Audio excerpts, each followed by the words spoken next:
বাংলাদেশ দলে আসছে বড় পরিবর্তন। নিউজিল্যান্ড সিরিজের আগে হঠাৎ করেই টপ অর্ডারে তৈরি হয়েছে বড় শূন্যতা। নিয়মিত দুই ব্যাটার যদি না খেলেন তাহলে কারা নামবে মাঠে? কার হাতে উঠবে নতুন সুযোগ?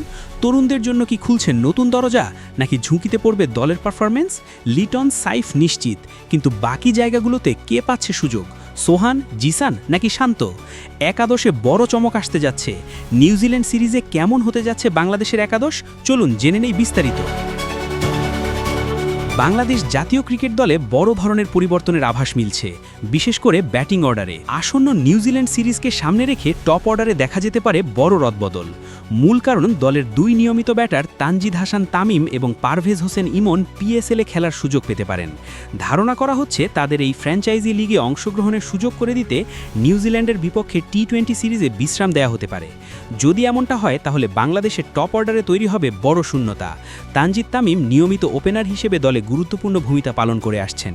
অন্যদিকে ইমনও টপ অর্ডারে, বিশেষ করে 4 নম্বরে নির্ভরযোগ্য একটি নাম। এই দুইজন না থাকলে দায়িত্ব বাড়বে দলের অভিজ্ঞ ব্যাটার লিটন কুমার দাস এবং সাইফ হাসানের উপর। নিউজিল্যান্ডের বিপক্ষে একাদশে তাদের থাকা প্রায় নিশ্চিত বলেই ধরা হচ্ছে। তবে সবচেয়ে বড় প্রশ্ন, বাকি দুই জায়গায় কে খেলবেন? এই জায়গাতেই সামনে আসছে নতুন কয়েকটি নাম। প্রথমেই আলোচনায় আছেন হাবিবুর রহমান সোহান। ইমার্জিং এশিয়া কাপে দুর্দান্ত পারফরমেন্স করে তিনি জাতীয় দলের নজরে আসেন। যদিও বিপিএলে তার পারফরমেন্স খুব একটা ভালো ছিল না, তবে অদম্য কাপে আবার ফর্মে ফেরেন। তার ব্যাটিং স্টাইল আক্রমণাত্মক, ভয়ডরহীন। এরপর রয়েছেন জিসান আলম। বয়সভিত্তিক ক্রিকেট থেকেই নিজের প্রতিভার ছাপ রেখেছেন তিনি। এ দলও ইমার্জিং দলের হয়ে নিয়মিত খেলেছেন। ওপেনিংয়ে তার পাওয়ারফুল ব্যাটিং দলকে দ্রুত ভালো শুরু এনে দিতে পারে। অনেকেই মনে করছেন তানজিদ তামিমের অনুপস্থিতিতে জিসান হতে পারেন উপযুক্ত বিকল্প।